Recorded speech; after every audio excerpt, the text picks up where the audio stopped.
রাত তখন গভীর। গ্রামের পুকুর পাড়ের সেই পুরনো বটগাছের নিচে দাঁড়িয়ে দুজন যুবক, অতুল আর সুভাষ। চারদিকে গভীর নীরবতা, যেন প্রকৃতি শ্বাসরুদ্ধ করে অপেক্ষা করছে কোনো ভয়ানক ঘটনার জন্য। তাদের চোখে ভয়ের ছাপ, হাতে শক্ত করে ধরাধরি। সিদ্ধান্ত নিয়ে ফেলেছে তারা, এই যন্ত্রণা আর সহ্য হবে না। কিন্তু কেন? কি এমন ঘটল যে তারা নিজেরাই নিজেদের জীবন শেষ করতে বাধ্য হলো? এই প্রশ্নের উত্তর খুঁজতে গেলে খুলে যাবে এমন এক অন্ধকারের দরজা, যেখানে লুকিয়ে আছে অভিশপ্ত জমি, নিষিদ্ধ তন্ত্রমন্ত্র আর শম্ভুদার ভয়ঙ্কর ষড়যন্ত্রের রহস্য। এই মৃত্যু কি সত্যিই আত্মহত্যা, নাকি অশুভ শক্তির ভয়ঙ্কর খেলা? গল্পের নাম অতুল আর সুভাষের আত্মহত্যার রহস্য। রাত তখন গভীর। পল্লী গ্রামের নির্জন রাস্তা, চারদিকে শুধুই পেঁচার ডাক আর মাঝে মাঝে শিয়ালের হুকাহাও। অতুল আর সুভাষ, গ্রামের দুই বন্ধু, তাড়াহুড়ো করে হাঁটছে। কাঁধে ঝোলা, চোখে আতঙ্ক, মুখে কেমন যেন এক রুদ্ধশ্বাস চিন্তার ছাপ। কোথাও যেন কিছু একটা ঘটতে চলেছে। সুভাষ, তুই নিশ্চিত তো কেউ জানে না আমরা এখানে যাচ্ছি? অতুল ফিসফিস করে জিজ্ঞাসা করল। চিন্তা করিস না, সবাই ভাবছে আমরা মাঠে যাচ্ছি কাজের জন্য। কেউ কিছু টের পাবে না। সুভাষের কণ্ঠে আত্মবিশ্বাস থাকলেও চোখে ভয়ের ঝিলিক স্পষ্ট। দুজনে হাঁটতে হাঁটতে পৌঁছালো গ্রামের পুকুর পাড়ে। জায়গাটা আগে থেকেই ঠিক করা ছিল। বড় সেই বটগাছের নিচে দাঁড়িয়ে দুজন একে অন্যের দিকে তাকালো। সব ঠিক আছে তো, অতুল? সুভাষ হঠাৎ জিজ্ঞেস করল।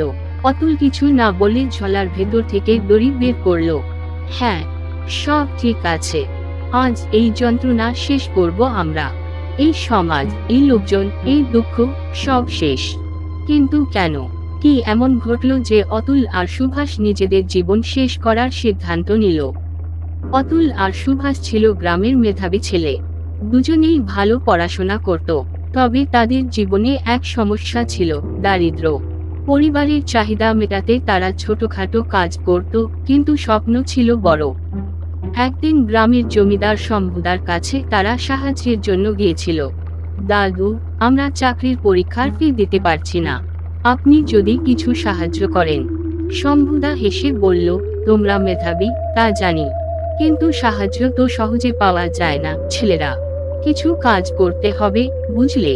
কি কাজ দাদু? সুভাষ দ্বিধাগ্রস্তভাবে জিজ্ঞাসা করল। আমার জমি থেকে রাতের বেলা কয়টা জিনিস নিয়ে আসতে হবে। শম্ভুদার চোখে কেমন যেন অদ্ভুত এক দৃষ্টি ছিল। কিন্তু দারিদ্র্যের চাপে অতুল আর সুভাষ রাজি হয়ে গেল। জমি ছিল গ্রাম থেকে অনেকটা দূরে। রাতের বেলা জায়গাটা কেমন যেন অস্বাভাবিক ঠেকত। সেখানে ঢুকতেই শীতল হাওয়া বই, যেন জায়গাটার এক অদৃশ্য ক্ষমতা ছিল। অতুল, আমার কেমন যেন ভয় করছে, সুভাষ বলল। চুপ কর, কাজ শেষ করে তাড়াতাড়ি চলে যাব। তারা জমির এক কোণে কিছু পুঁতে রাখা বাক্স খুঁজে পেল। কিন্তু বাক্সের ঢাকনা খোলার পরই ঘটল ভয়ঙ্কর ঘটনা। বাক্সের ভেতরে ছিল রক্তমাখা মাটির টুকরো আর কিছু পুরনো পুঁথি। অতুল আর সুভাষ চমকে উঠল। এগুলো কি জিনিস? ঠিক তখনই চারপাশের বাতাস ভারী হয়ে গেল। অদ্ভুত ছায়ামূর্তি যেন ঘিরে ধরল তাদের। কেউ যেন বলল, তোমরা আমাদের স্থান অশুদ্ধ করেছ, শাস্তি ভোগ করবে। সেদিনের পর থেকে অতুল আর সুভাষের জীবন পাল্টে গেল। রাতে ঘুমানোর সময় অদ্ভুত স্বপ্ন দেখত তারা, জমিতে কাটা মাথা আর সেই ছায়ামূর্তির চিৎকার। দিনের বেলাতেও তারা অস্বাভাবিক ঘটনা টের পেত। গ্রামের লোকজনও কিছু আঁচ করছিল।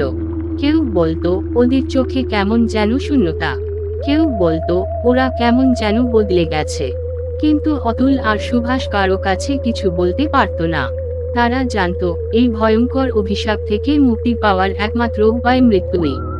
তুই আগে যাবি নাকি আমি? অতুল ফিসফিস করে জিজ্ঞাসা করল।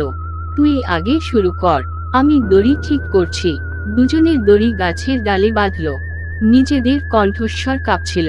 কিন্তু হঠাৎ পেছনে থেকে একটা ভয়ঙ্কর চিৎকার। তারা ঘুরে দাঁড়াতেই দেখে শম্ভুদা। কিন্তু শম্ভুদার মুখটা বিকৃত, আর তার গলা থেকে বেরোচ্ছে অস্বাভাবিক এক হাসি। ভেবেছিলে পালাতে পারবে? তোমাদের আত্মা আমার। তারপর পরদিন সকালে গ্রামের লোকজন পুকুর পাড়ে অতুল আর সুভাষের ঝুলন্ত মৃতদেহ দেখতে পেল। তাদের মুখে ছিল যন্ত্রণার ছাপ। কেউ জানে না সেদিন রাতে কি ঘটেছিল। তবে আজও গ্রামের লোকজন বলে, পুকুর পাড়ের বটগাছের নিচে রাতে গেলে শোনা যায় অতুল আর সুভাষের কান্নার শব্দ। এমনকি শম্ভুদাও সেই ঘটনার পর অদ্ভুতভাবে মারা যায়। কেউ বলে, অতুল আর সুভাষের অভিশাপে তাকে গ্রাস করেছিল। অতুল এবং সুভাষের মৃত্যুর ঘটনাটি গ্রামে ব্যাপক চাঞ্চল্য সৃষ্টি করেছিল।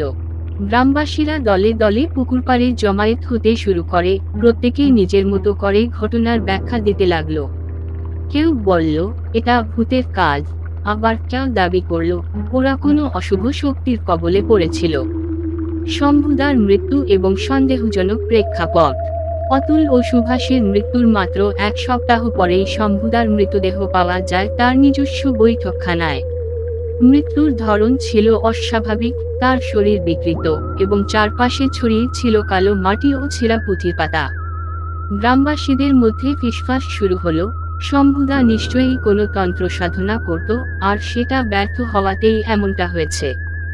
ঘটনাস্থলে প্রাপ্ত প্রমাণ এবং তদন্ত। গ্রামের পুলিশ শম্ভুদার মৃত্যুর তদন্ত শুরু করে। ঘটনাস্থল থেকে কিছু প্রমাণ জোগাড় হয়, যার মধ্যে ছিল 1. মাটির পাত্রে রক্তের চিহ্ন, পরীক্ষায় জানা যায় এগুলো মানুষের রক্ত। 2.